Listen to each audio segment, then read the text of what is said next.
त्या ठिकाणी रावणाचा महाल पाहिला महाराज. पुढे गेल्यानंतर मंदवदरीचा महाल पाहिला. त्याच्या पुढे गेल्यानंतर आई साहेब, कारण का आई साहेब 6 महिने तिथं होत्या. कुठं? लंकेमध्ये. त्याला लंकेचं सगळं माहित होतं म्हणून सांगत होत्या. लक्षात घ्या. आणि पुढे गेल्यानंतर म्हणजे कुंभकर्णाचा वाडा. त्याच्या पुढे गेल्यानंतर बिभीषणाचा, कुठला? इंद्रजितचा वाडा, सुलोचनाचा वाडा. आता सुलोचना तुम्हाला विषय नैना आणि सुलोचना जे आहेत ना, शंकर भगवंताच्या नेत्रातून जे अश्रू गळाले ते कशामुळे त्यांचा विषय फार मोठा आहे, सांगायला वेळ नाही आपल्याला. कीर्तनाचा विषय सांगा, सगळे विषय सांगतो मला. हो, नैना कोणाला दिली आणि सुलोचना कोणाला दिली ह्याचा विषय फार मोठा आहे. चला, त्या टायमा सांगितल्यानंतर ज्यावेळेस बिभीषणच्या महालापाशी गेले, हो, आणि बिभीषणच्या महालापाशी गेल्यानंतर हो, तिथं महाराज त्या दारावर लिहिलं होतं. काय लिहिलं माहिती आहे मला?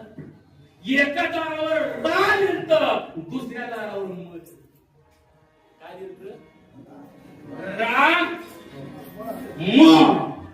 काय उदंडवादी लोक असतात, त्या शब्दाचा अनार्थ केला. काय केला?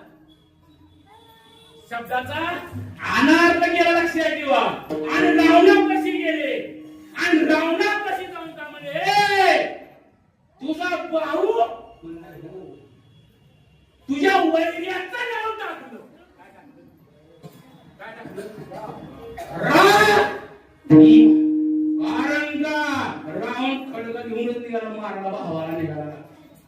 आणि भावाला मारण्यासाठी म्हणला, हा म्हणला हे बघतो जाता, कारण माझ्या वैर्याचं नाव टाकतो. काय होतं नाव?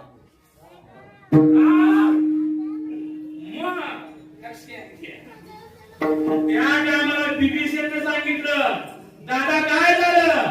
आव म्हणजे दादा, लोक आपल्या विरोधात बोलणारे भरपूर लोक असतात, नको त्या गोष्टी सांगायच्या करतात. हितकं माहित आहे का म्हणला? राम म्हणजे रावण.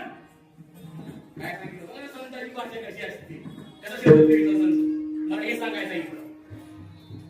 राम म्हणजे रावण, मन माझी मंडोदरी.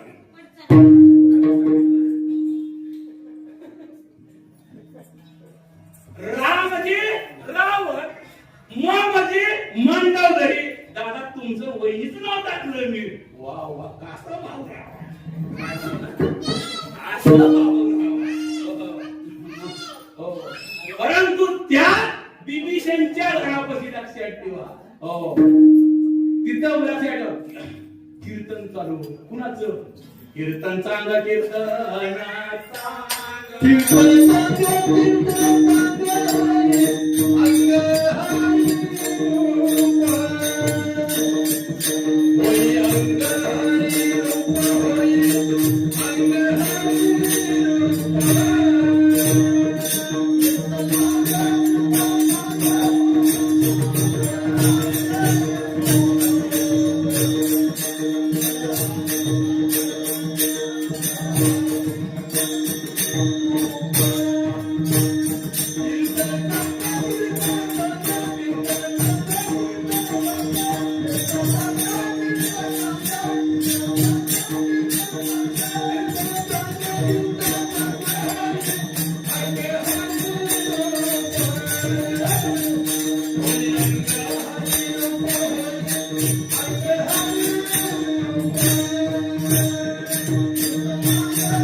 आशीर्वाद दिला महाराज.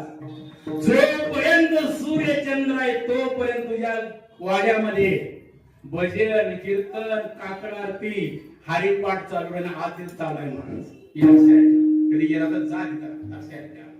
हो, आणि त्या टायमाला सांगितलं तर त्या परिसर भागवतांनी पाहिलं. कोणाला? कीर्तन